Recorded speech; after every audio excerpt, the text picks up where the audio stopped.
Hi everyone! On today's episode we're going to talk about how to find your place in the mountain bike industry. And guess what? To do this, we are in Rome, Italy, a place that has nothing to do with the mountain bike industry. There is no mountain bike companies here, there is no mountain bike magazine, there is literally nothing.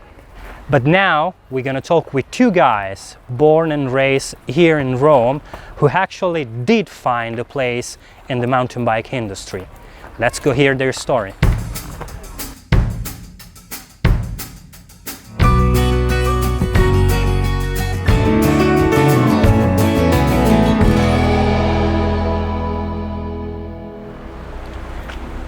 I know they picked a very special place for our get-together. We are in the historical neighborhood of the Garbatella in Rome, so let's go find out.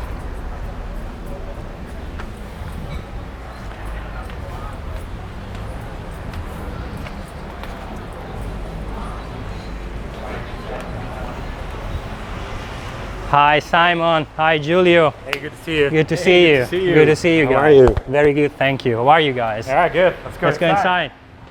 Well, okay, what we're trying to describe is whether the mountain biking industry attracts people from the consumer world into the actual job industry. And my answer to that is that this is common to pretty much every industry and pretty much every activity of the human being where there is passion involved. And that may or may not be true everywhere, but for sure it was true in Rome. And it was true, I think, back in our days when we didn't really have a culture, and for sure we didn't have an industry in Rome at all. So at some point, I think for both of us, and for sure for me, at some point something clicked in and we decided that because our passion was so strong, we wanted to translate that into our main activity. And I think from that moment on, everyone started searching their first access point, the point that was the most natural and the easiest to start following a path to be in the industry. And for sure, Rome wasn't easy. So yeah, that's where my journey started. It started in a bike shop. Yeah, and that's pretty much where everything started. As Giulio said, yes, when you have a strong passion, it's kind of natural that at a certain point you try and find what's the easiest access point for you to make that passion a job. For me, it was also the stark realization that I think we all had, that no matter what you were doing as a job, it would have still meant a lot of obligations and a lot of long hours. And I remember exactly the vivid moment. I was already writing some articles and shooting some photos for a magazine that was based in Rome. And I was perched on a scaffolding at the Red Bull District Ride in Catania in '06. And it just hit me like, well, I like doing this. I think I can get paid doing this. So at that time, I really wanted to work in advertising. I wanted to be a copywriter. But then I realized, well, why don't I try to make a living out of this? I mean, I will not be spending my weekends and late nights in an ad agency. I will probably spend them at events. But yeah, let's give it a go and see how it goes. And mountain biking is very specific because mountain biking, and not cycling, specifically mountain biking, I think it has a fundamental identity problem. Mountain biking is split between being part of cycling, so a very traditional sport that's in the Olympics, that has world champions, but it also feels like an action sport. And those two souls are what probably make mountain biking really cool and enticing for all of us, where it is a sport that you have to train for and you have to be fit for, but at the same time, it's a lifestyle, and at the end of the ride, there are beers, and you kind of live and breathe mountain biking, which is something that it's not entirely normal for other sports. So I think that what happens is that the people that really understand mountain biking are only mountain bikers. I don't think somebody coming from another industry would have a great inside in selling mountain bikes. He can probably be a great manager or a great engineer or a great designer, but above all, I think mountain bikers really understand what the sport is about. And then it's a sport that it's so intimately connected to where you practice the sport that also requires the knowledge. I mean, mountain biking in Italy is different from mountain biking in Germany, and it's also different from mountain biking in Colorado and Canada. Well, maybe because the motorcycle industry or other industries that are more embedded in the daily life of people, and because they've become more mainstream over the years, and maybe they're a little bit more mature, or maybe if they're not more mature, they're maybe a little bit more developed because they have a longer history. Maybe they've also developed a different structure in the education that there is behind the industry. So maybe you can find an amount of people who have been getting ready to access that industry because they knew that industry existed. But maybe in our case, we kind of grew together with the growth of the industry itself. I mean, we say now that we are witnessing the first generations of families where a parent can ride with their son or daughter, with their children, and they can do pretty much the same type of riding together. And this didn't happen before.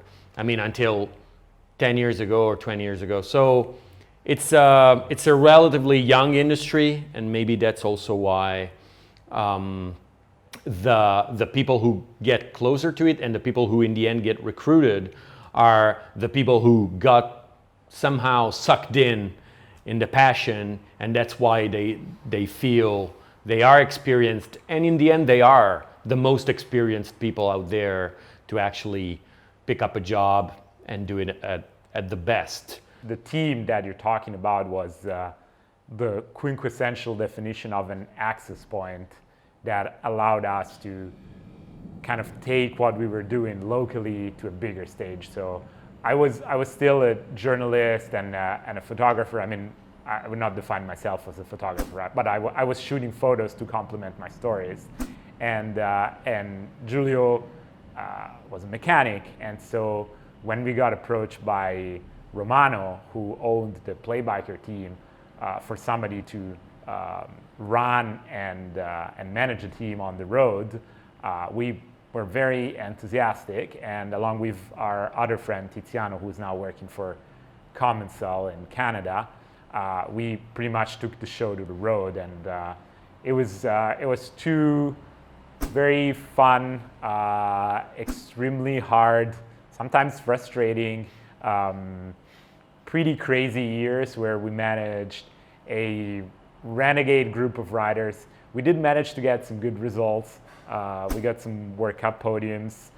We got some top 20s in the men's, which we are pretty proud of, considering the resources we had. But that was definitely a way for us to, kind of see more of the mountain biking world, the mountain biking industry. I was still doing stories and shooting photos while I was on the road. So that was really an enabler for us. It allowed us to get out of Italy, travel, see more mountain biking locations, and in retrospect, it was all really worth it. I think it's relevant to say that it was 12 riders on the team. 12 riders. It's 12 riders. So Yeah. the stats were favorable to find at least one or two that were outstanding. Yeah. Playbiker was a great experience where I managed to take some of the skills that I learned in the shop to a more international level, like you said, and start to actually see the people who I was only able to see on video until a few months before, see them in real life and speak to them. I mean, all the riders and the teams. So that was a great experience. It was very enriching for me. But I realized I needed something more if I wanted to progress my basically, if I wanted to start a career and to turn my mountain biking passion into a real job that could make me financially independent and sustainable. And I was really interested in the world of sales, and that's where I started working as a freelance sales agent initially. So searching for agencies to promote the products in Italy. When the three of us had this trip in Scotland to shoot pictures of us doing mountain biking in Scotland, I also had an opportunity to do a longer stay in Scotland to work as a mechanic in a rental center, where I saw basically a pair of riding shorts, a pair of baggy shorts that I had never seen before in Italy. And back then, it's fair to say that there was either the typical spandex cross-country riding suit or a downhill, like motocross derived type of outfit to ride a mountain bike. There was nothing in between. And back then there was no such thing as enduro, there was no such thing as all mountain. You could hear those words, but they really didn't mean anything because the bicycles were very different back then. Either very light and not super capable in the descents, or more capable but also heavier and very hard to pedal. So these baggy shorts kind of opened a new chapter of my life, because I contacted the brand by the name of Endura, and I asked if they wanted any kind of distribution in Italy when I was starting to work as a sales agent. And they said yes. Everything seemed to fall together, and to come together and to fall on the right place. They were looking for someone to promote their products in the countries of Europe outside of the UK, and that's where a very big piece of my career started. I decided to leave the shop, and I started working full-time for Endura, developing the brand in Italy. Well, at some point in Endura, I decided that I wanted my career to become a little bit more international. So I was fortunate enough to come across with a job ad. Not really a job ad, it was more like word of mouth, really. But I applied for a position in Alpine Stars, which then became my job, appointed as communications manager for the cycling division. On my side, after the 2 years with Team Play Biker, in 2009 I had kind of set off to be a freelancer and do writing, photos, and PR. And I had a few Italian World Cup teams I was shooting for during the World Cups, and I was doing all PR and photography for the Super Enduro series. So I felt like I had a good amount of things to do, but then very early in the season, in April, I remember the day vividly. I had just landed back from the World Cup in Pietermaritzburg. I got an email from my chief editor at the magazine with a job ad from SRAM saying that they were looking for a PR guy in Europe, and they were trying to recruit in the editorial world because they wanted somebody with writing and photo skills.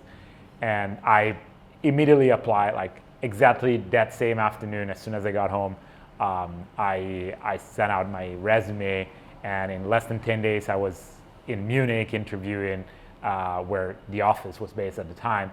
And later that summer I got the job. So that pretty much changed my career in the bike industry, and I would say my life, because I moved from Rome to Munich, Germany, where I spent 4 years, and they've been incredibly intense, rich, fast-paced years where I was able to experience the bike industry at an amazing level. But yeah, after 4 years doing that, I felt I was ready for a change, and I was fortunate enough to be able to experience the change within the same company. Everybody at SRAM both in Europe and in the US was really supportive, and I got the opportunity to go work in Colorado, where all RockShox suspension and SRAM mountain bike brakes are developed, as the brand manager for RockShox and SRAM mountain bike brakes. The US was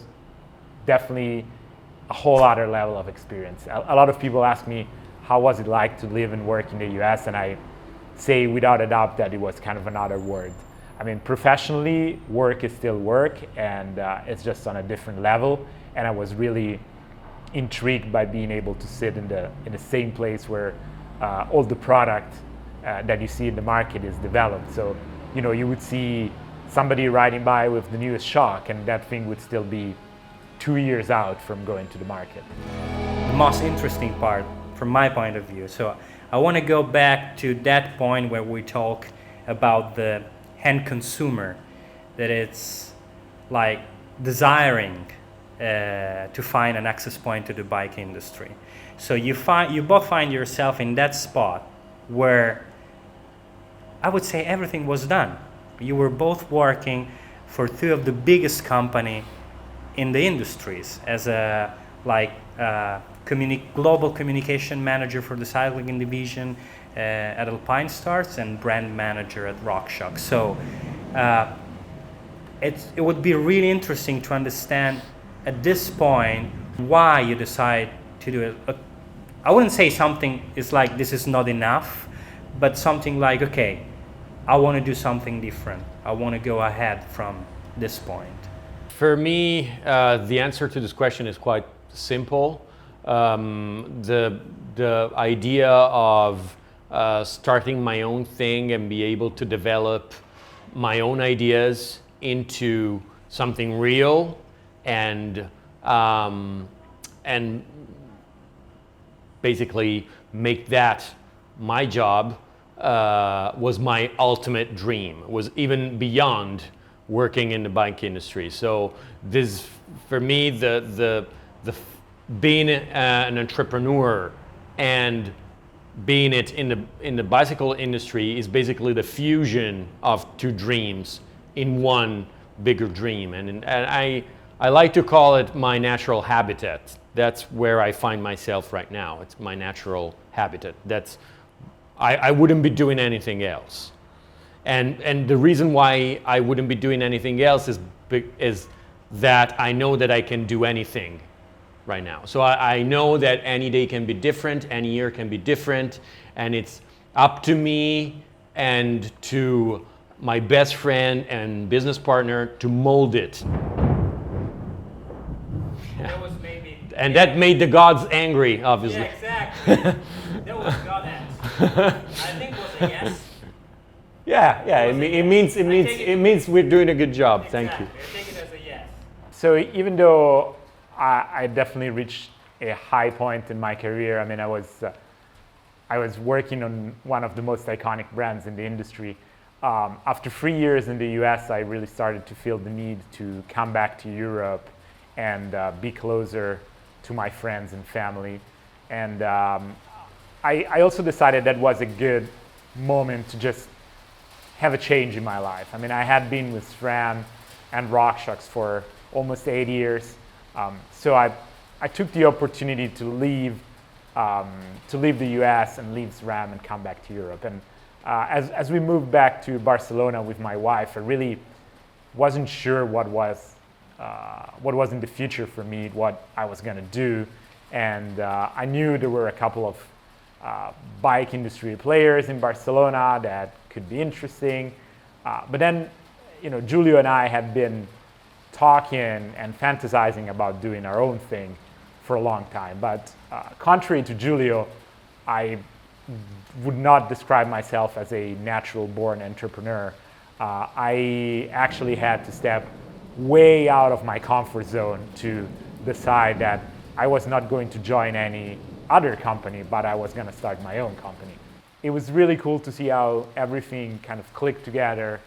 And I remember a very vivid moment at our first Eurobike when I realized that I was so proud of what we were doing and of what we were, well, trying to do, because we were literally just going out for the first time to try and present our company, that I also now feel that there's probably not much more than I would rather be than this. I really do enjoy the freedom of being able to make our own schedule, working where we find it best for us to work, and be able to travel, and but yet still be productive and not be constrained by an office. So I would definitely think that as far as my career goes, it has definitely been an evolutionary step in my career, even if it's not described by hierarchy or position. What is Bike Connection? Bike Connection was born by a combination of needs on our side, and as I said, one of these needs for me was to become an entrepreneur and combine this to my passion and expertise in the bicycle industry. And the other need was for sure to try and provide to the industry new sources of connection. Because both Simon and I, working in the industry for a few years, we realized how to make things happen in the bike industry, like in any other industry probably, there is a strong need for connection. And events, races, trade shows, any type of initiative that is available in the bike industry, most of the times addresses partially that need.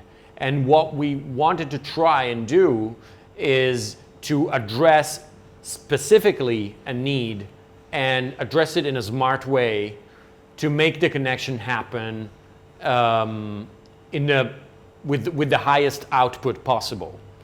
So that was the general idea. So the first step that we took was to import a format that was available previously in the United States and that I had previously attended with my previous job. That was a format to connect industry media with industry brands. And in doing so, we had to change to face the challenges of adapting the format to the requirements of the European market with different market cultures, languages, and combine it in something that would work for companies that have an interest in Europe as a marketplace for the bicycle industry. The response we had was really overwhelmingly positive from both the media and brand side. So what we didn't expect was that we started to get requests to do more of our events, and this is why we branched into road and gravel events as well. And as of now, we've done a full year of road and gravel events, which is really cool to think that only 2 years ago we started with basically a website, a bunch of business cards, and an idea. What we really like to say is that our events are part of a platform. It's not just going there, setting up a booth, talking to people, and going riding, but it's a way to make media relationships for companies more efficient. So to do them better in a shorter time and with less expenditure of time, money, and effort, but still having a really high quality result. It's really our event format and other ideas and projects that we have in the pipeline that are the most satisfying and enjoyable to work on. It's our own products, and this is something again that I really owe to Giulio for having teach me to appreciate. I mean, we all really enjoy working on big brands and on big products, but there is a high degree of satisfaction when you're working on something that you have created, that you can kind of craft and develop at your will. So we're really looking forward for what the future holds for us, and we still want to go by the same philosophy that we want to provide services in this industry that we see a need for it, and that hasn't fully been exploited and hasn't fully been satisfied by the existing channels. So that's what we'll try to do, definitely. Try to find new and more efficient and effective solutions for the industry. But I guess for the rest, you'll have to wait and see. Let's say there is like a rider out there somewhere in the world shredding his local trails and dreaming of a job in the bike industry. So, do you have a tip for this guy? I would say the best tip is go to law school or become a doctor. No, I'm kidding. I think the best tip would be to find that access point to the industry. I mean, you can probably be, in any location, but there's still going to be a bike shop or a bike brand or a distributor next to you. So look at your passion and look at your talents. What do you know how to do? Do you know how to write?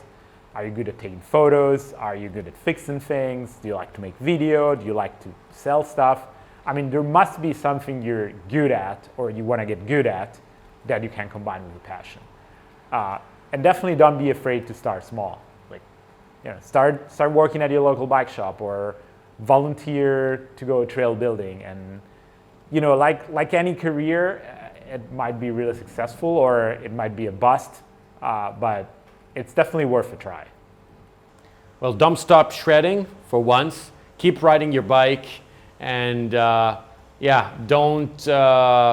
don't let whatever job you're working, especially if it's in the bike industry, make sure that you can put in your riding hours, that you don't neglect your riding because you're working for other people who are ultimately riding and enjoying the beauty of riding a bike. So make sure that you keep your passion alive by keep doing what you love the most and what ultimately brought you to the decision of working in the bike industry.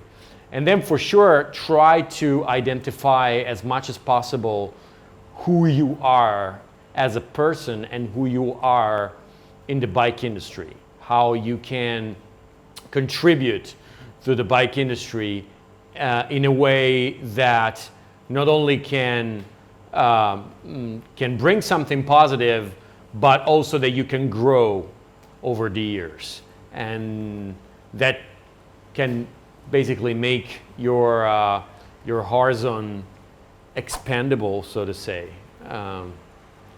over the years. Thanks for having us today. Thank you. A pleasure. Thank we you. have a little present for you. Oh, come on. Our two forks. Oh. And they actually super limited edition. Wow. Because it's a BCA. Oh. No way. Selva No edition. way. So now this is something very special. So right now I'm the future me, because we're shooting this video in July. And this product is going to be released in September. You're already a little older. Exactly. So that's the future me. And this is something we did last September, even if we are in July. Like the CTS pack, where you have all your cool No CTS, way. so you can play with your little guy. Which is the one for slow and old? All of them. Okay. Oh, whatever. Thank you. Thank you. I mean, This is amazing. Fantastic. This is amazing. Yeah. So guys, if you enjoyed this episode, please give us a like, subscribe to the channel, hit the bell down here to get notification for any future episode, and see you next time. Cheers! Cheers.